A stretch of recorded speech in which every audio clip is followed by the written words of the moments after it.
What's going on, guys? Super Savage 789 here, bringing you guys a video. And today we're doing What If the Supreme Kai Arrived Early. Now, this was the first ever What If I had done on my channel over a year and a half ago, and I've been wanting to revamp it and make it much better since I really do like the idea, and my storytelling has gotten much better over the year and a half, and also I edit my videos now. So, without further ado, let's just get into today's video. In this timeline, Shin and Kibito realize that they should attempt to eradicate the threat of Buu once and for all. Once locating on Earth, they both use the Kai technique to appear on Earth and arrive on Kami's lookout. It shocks both Mr. Popo and Kami at the arrival of God among gods. They bow, asking as to what do they owe the pleasure. The Supreme Kai asks Kami to help him locate the egg of Majin Buu, describing what it looks like. Kami agrees, however he has something that is currently drawing his attention. Both Shin and Kibito appear over the edge of their lookout and see Goku and King Piccolo staring each other down ready for battle. Goku and Piccolo fight, with Shin taking interest in the monkey boy. Kami would explain about how Piccolo is his evil half, which further impresses Shin that a mere child is fighting on par with a godly figure. The fight continues to when Piccolo grasps Tien and holds him hostage to make sure Goku stops attacking him. Seeing this dirty maneuver, Shin realizes that Goku's immense compassion will not allow him to attack through his ally. He uses the Kai technique to teleport to the battle, appearing in between Goku and King Piccolo. The Demon King is worried about seeing the Supreme Kai, recognizing him by his attire. Goku tells Shin to not attack him or he'll kill Tien, making a slight smile appear over Shin's face. He tells the boy it'll be alright as he raises up his hands and uses magic to paralyze the demon in place. It makes him release Tien as he falls to the floor safe and alive. As Piccolo struggles to break out of the magic, Goku charges up a Kamehameha and unleashes it at the supposed Demon King. It pierces through his gut, leaving a gaping hole within him that leaves him on the verge of death. As Piccolo begins to die, he begins to cough and choke as he spits out an egg as he explodes. Due to being so close to everyone else, they all notice it, and so Shin catches it using telekinesis and places it down. Goku and Shin watch as the egg cracks open, revealing Piccolo Jr. to be inside. Supreme Kai explains to Goku that this is the reincarnation of Piccolo. When Goku asks what to do with him, Shin states that it isn't his place to say. He will take him to Kami and the God of Earth can decide himself. Goku asks to go along as well, which Shin agrees with. The God then asks Tien if he wants to come along as well, but he declines, stating that he'll explain what happened when the others show up. Shin uses the Kai technique on himself, Goku, and the baby Piccolo to Kami's lookout, and explains the situation to the God of Earth, asking what he wants to do. Kami contemplates it before stating that they should kill him. He approaches the baby, but Goku stands in the way, telling him to stop. He never did anything, it was all his father, and it's unfair to take it out on him. This further warms Shin up towards the monkey boy. Shin asks Kami if he may take the young boy and train him up to remove any evil within his heart, which I'm sure Kami would allow. Goku also requests to tag along, which Shin would agree with. This would annoy Kibito as he tells Shin that mortals should not be allowed to step foot on the godly realm. At this, the Kaioshin tells his servant that it's fine, and so he decides to take them with him to the Kaioshin realm. Before they leave, Kami tells Goku that he'll revive Shenron, and in turn, everyone Piccolo killed, which Goku thanks him for before leaving. Kibito will be made to train Goku and Piccolo up, doing his best to do so. Between Piccolo having an evil soul and Goku having a very playful one, it makes the training quite hard. He tries to make them meditate to calm their minds and souls, which Goku struggles to do, but slowly begins to grasp it. Piccolo, however, is too chaotic and merely attacks Kibito during meditation, leading to Kibito constantly taking breaks to subdue the brat. Shin and Kami would work hard to try and locate Majin Buu's egg. While it is hard, the eyes of two gods would be pretty useful. In returning daily, Kami would ask the Kaioshin about how his other half is adapting to life, with Shin sweat dropping, telling him that he's causing lots of chaos, but nothing they can't handle. This does upset Kami. After about a month, Shin will locate Buu's egg and uses the Kai technique to go to it to make sure it's the real deal. When learning it is, he takes it back to the Kaioshin world, to the shock of Kibito. Now they need to destroy it, however. Shin tells Goku and Piccolo to remain there and not get in the way, which Piccolo scoffs at walking away. Goku would agree though. Shin and Kibito go to another part of the Kaioshin world, and begin to power up to their maximum. Both Goku and Piccolo are in awe at their immense strength, as they have seemingly endless amounts of ki. The Kais unleash a massive combined blast at Buu's egg, creating a huge explosion to try and obliterate the object. When the smoke clears, however, the orb is still present to the chagrin of the Kaioshins. This presents a real issue for them as to what they can do. At the very least, it's out of the grasp of Barbody, but they still don't want it around.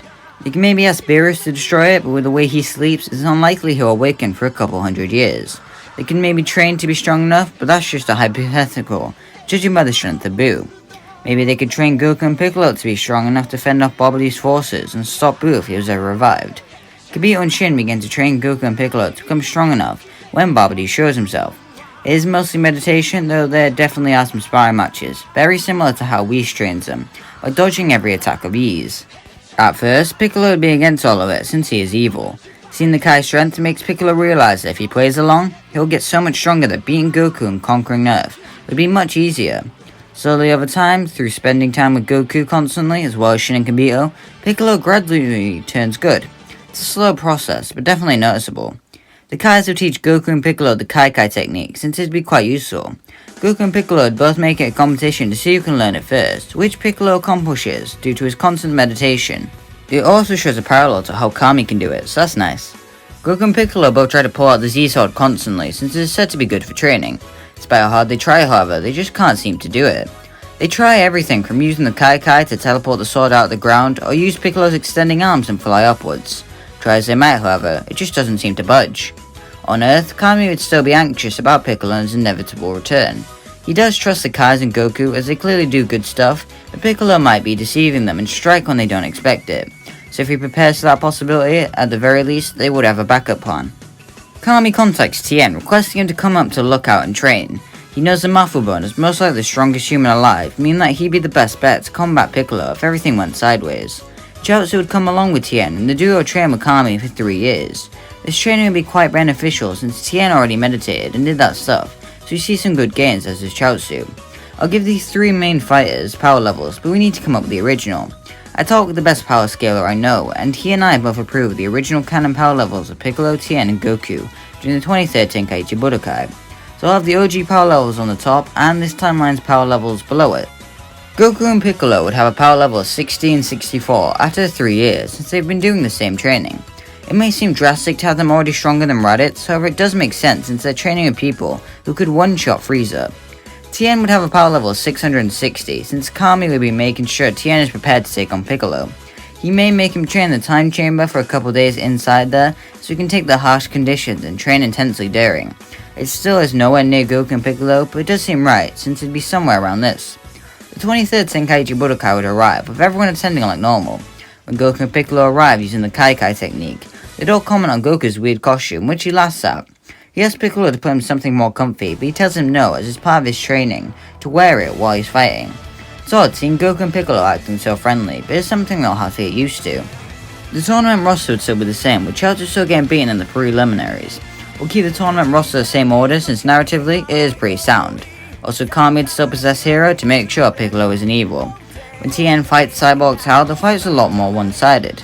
Tao constantly attempts to attack Tien, all of which doesn't work due to Tien being over 2 times stronger than the assassin.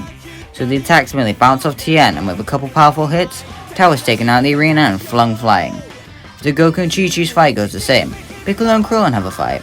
The fight is much more respectful than canon, with Piccolo being sure to hold back when he fights. Regardless, the Namekian still easily wins, but he'd help Krillin up from the ground as a sign of respect. Yamcha is still clapped like in canon, and then we arrive at the semi-finals. Tien immediately discards his weighted clothing, telling Goku that he hasn't even left in the dust yet. It's sad, but he has. He rushes at Goku attacking him, who begins to hold back and fight against Tien, trying to make the fight seem pretty even. He even attempts to take a couple blows to get a better fight, but Tien realizes what he's doing. He tells him to go all out, which Goku would reluctantly agree to. He rushes at Tien and punches him in the face, flinging him to the ground just barely out of the arena. Tien stands back up, realizing that he needs to use his new technique, and uses the multi-form technique to split himself into 4. The old charge Goku uses the Kai technique to easily evade their attacks and bring them all out. He then explains why the technique is flawed to Tien, who thanks him. Next up is Piccolo vs Hero. They both speak in Namekian just like normal, but Goku realizes the identity of his opponent. He asks him if they're going to fight while he's like that. He doesn't want to harm that vessel, which is exactly what Kami wanted. He leaps out of the arena as Hero before leaving the vessel, satisfied at who Piccolo truly is. The final match arrives between Goku and Piccolo. Since they're both even, the fight is very similar to the one in canon, except for Piccolo not having any malicious intent towards Goku, for obvious reasons. Due to the immense strength and speed, only the likes of Tien can keep up with the fight, and even then, he can barely see their after images. I doubt Piccolo would grow in size since he has no need to attempt such a technique. Instead, he begins to charge up a Makanko Sapo, which Goku realizes and begins to charge a Kamehameha. They unleash their attacks and engage in a beam struggle that neither seem like they're winning. Using the Kai Kai technique, Goku appears behind Piccolo and hits him hard while he's off guard. Piccolo stands back up as Goku floats back down to the arena, where they continue battling even more in a strange battle. As the fight draws to a conclusion, Goku attempts one last thing. He grabs Piccolo by the arm and begins to swing him around faster and faster. Piccolo tries to attempt to attack Goku by extending his limbs to attack, but none of them hit Goku. He throws Piccolo out of the arena before using the Kai Kai technique to appear above him and kick him out of the arena, taking the win. Then Goku and Chi-Chi leave using the Kai Kai technique and migrating back to Mount Paozu. And that's going to be it. Be sure to like and subscribe and comment on those. Come in the next episode. The thought of bringing Piccolo into a story was much more interesting, as last time I had Shin and Gabito seal away King Piccolo, and also I didn't overpower Goku to where he got Kaioken immediately, but I also gave him a much higher power level so it evens out. Let me know what you think's happen when Reddit shows up and how the Saiyan saga will go. Do you think Piccolo will train Gohan or not? And yeah, bye!